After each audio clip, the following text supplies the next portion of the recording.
இவருக்கு ஈழத்தை பத்தி என்ன தெரியும்? இவருக்கு வந்து இலங்கை போரை பத்தி என்ன தெரியும்? விஜய் தமிழ்நாட்டுல இல்லாம என்னங்க வந்து ஆந்திரா மகாராஷ்டிரால இருக்காரு, அவருக்கு என்ன தெரியாதா? எங்க முதலில் இலங்கை ராணுவத்தினால் தமிழக மீனவர்களை அச்சுறுத்தி படகுகளை பிடுங்கி துப்பாக்கி சூடு நடத்தி பெரும் கொடுமை செய்த பொழுது ஒரு நடிகராக நான் சொல்றது என்னன்னா, நிறைய அப்ப இருந்த ஆளும் கட்சி எதிர்கட்சி அந்த கட்சி இந்த கட்சி எல்லாரும் ஒரு நடிகராக முதலில் நாகப்பட்டினம் போயிட்டு ஒரு மீட்டிங் போட்டு குரல் கொடுத்த ஒரே நபர் வந்து விஜய் தான். இந்த மாற்று கருத்து இல்லவே இல்லை.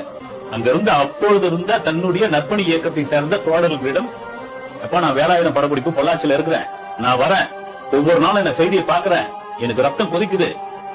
ஏன்னா மீனவர்களுக்கு தொடர்ந்து ஆதரவு கொடுக்கக்கூடிய மீனவ நண்பன் கூட சொல்லலாம். நான் வரேன், நீங்க ஏற்பாடு பண்ணுங்க, கடகரம் பண்ணுங்க.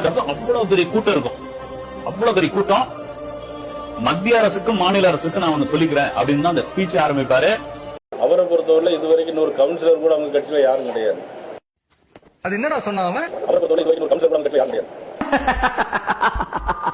நடைபெற்று முடிந்த ஊரக உள்ளாட்சி தேர்தலில் வெற்றி பெற்ற விஜய் மக்கள் இயக்கத்தின் நிர்வாகிகளுக்கு நடிகர் விஜய் பாராட்டு தெரிவித்தார்.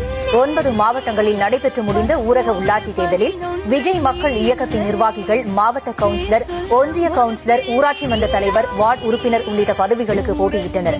இதில் அரசியல் கட்சிகளுக்கு இணையாக விஜய் மக்கள் இயக்கத்தின் நிர்வாகிகள் 161 இடங்களில் வெற்றி பெற்றனர்.